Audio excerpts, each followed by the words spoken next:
कटिहार सांसद तारिक अनवर ने बांग्लादेश में हिंदुओं की लक्षित हत्याओं टारगेट किलिंग को दुर्भाग्यपूर्ण और निंदनीय बताया है।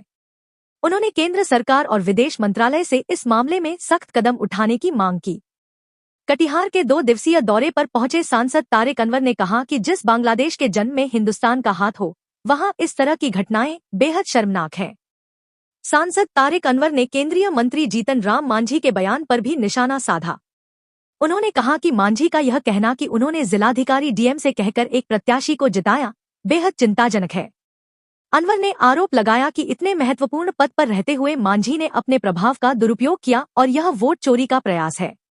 उन्होंने कहा कि कांग्रेस पार्टी और राहुल गांधी लगातार प्रशासन और चुनाव आयोग के दुरुपयोग का आरोप लगा रहे हैं और मांझी का यह बयान उन आरोपों को सही साबित करता है। हिजाब मामले पर सांसद अनवर ने कहा कि नुसरत ने किसी भी अस्पताल में ज्वाइन नहीं किया है और यह उनका निजी मामला है। उन्होंने कहा कि नुसरत नीतीश कुमार के व्यवहार से क्षुब्ध और भयभीत है। अनवर के अनुसार मुख्यमंत्री द्वारा सार्वजनिक रूप से हिजाब हटाने की कोशिश करना बिहार के लिए बदनामी का कारण बना है। उन्होंने कहा कि भारत में विभिन्न परंपराओं को मानने वाले लोग रहते हैं, ऐसे में मुख्यमंत्री द्वारा इस तरह की कार्रवाई चिंताजनक और शर्मनाक है। वहीं बंगाल में बाबरी मस्जिद के सवाल पर उन्होंने कहा कि यह भारतीय जनता पार्टी की चाल है। वहीं उन्होंने कहा कि आगे बंगाल में चुनाव है और हर चुनाव के समय भारतीय जनता पार्टी इसी तरह का माहौल बनाने का प्रयास करती है, जिसमें एक समुदाय को दूसरे समुदाय के सामने लाकर खड़ा किया जाए।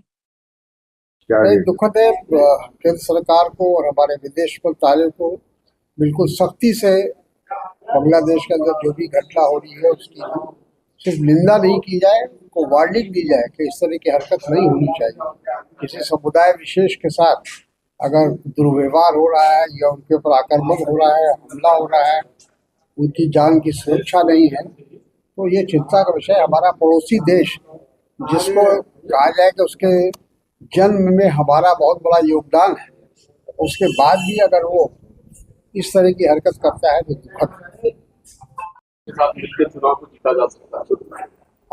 जीतन राम मांझी हम लोग की बात, यानी कि कांग्रेस और विपक्ष की जो बात, जिसका हम लोग लगातार दावा कर रहे हैं और कह रहे हैं कि वोट चोरी हो रही है हमारे देश में, अलग अलग तरीकों से चोरी हो रही है।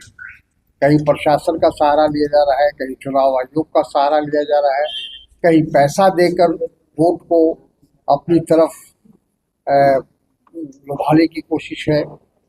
और आपने देखा कि पिछले विधानसभा में किस तरह से जो चुनाव का कोड ऑफ कंडक्ट है, आचार संहिता है, उसका उल्लंघन हुआ और चुनाव के दौरान में महिलाओं के खाते में 10-10 हज़ार रुपये डाले गए और तमाम दूसरे भी बहुत सारे समूह को आर्थिक सहायता की गई और सीधे सीधे एक तरह से कहा जाए कि रिश्वत दिया गया मतदाताओं को कि आप हमको वोट दीजिए और आगे भी हम आपकी सहायता करेंगे या आपको आर्थिक मदद करेंगे।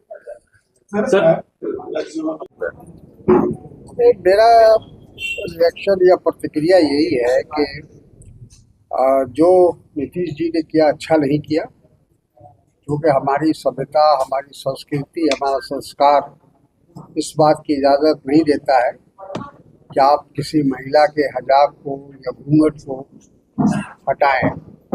अगर उस महिला की शक्ल देखनी थी तो उसको बोलना चाहिए था, उससे रिक्वेस्ट करना चाहिए था कि भाई अपना निकाब हटाइए ताकि लोग आपका चेहरा देखें, लेकिन ऐसा ना करके खुद से वो हिजाब हटाने लगे।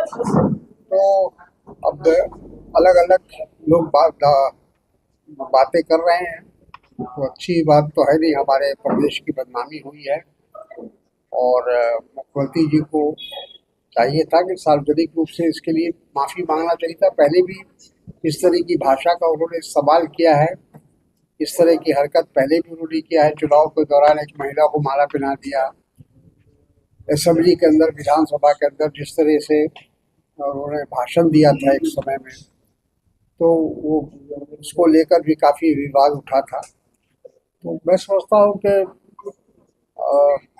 नीतीश जी को इन तमाम चीज़ों के लिए सार्वजनिक रूप से माफ़ी मांगनी चाहिए। बाबरी मस्जिद बनाया जा रहा है, क्या इसको इस तरह से देख रहे हैं? ये भारतीय जनता पार्टी की चाल है और वो जो माननीय विधायक वहाँ से हैं थे, बल्कि हुमायूं नाम है ना? हाँ, हुमायूं क्या कबीर, हुमायूं कबीर। तो वो भारतीय जनता पार्टी के उम्मीदवार थे पिछले लोकसभा में, और ये भारतीय जनता पार्टी के इशारे पर हो रहा है, जो कि आप जानते हैं कि भारतीय जनता पार्टी हर चुनाव के समय इसी तरह का माहौल बनाने का प्रयास करती है, जिसमें एक समुदाय को दूसरे समुदाय के सामने लाकर खड़ा किया जाए। तो भारतीय जनता पार्टी का ये एक सोची समझी साजिश है। बीजेपी का एजेंट है क्या? बिल्कुल बीजेपी का एजेंट है वो, और उसको भेजा गया है इसी काम के लिए।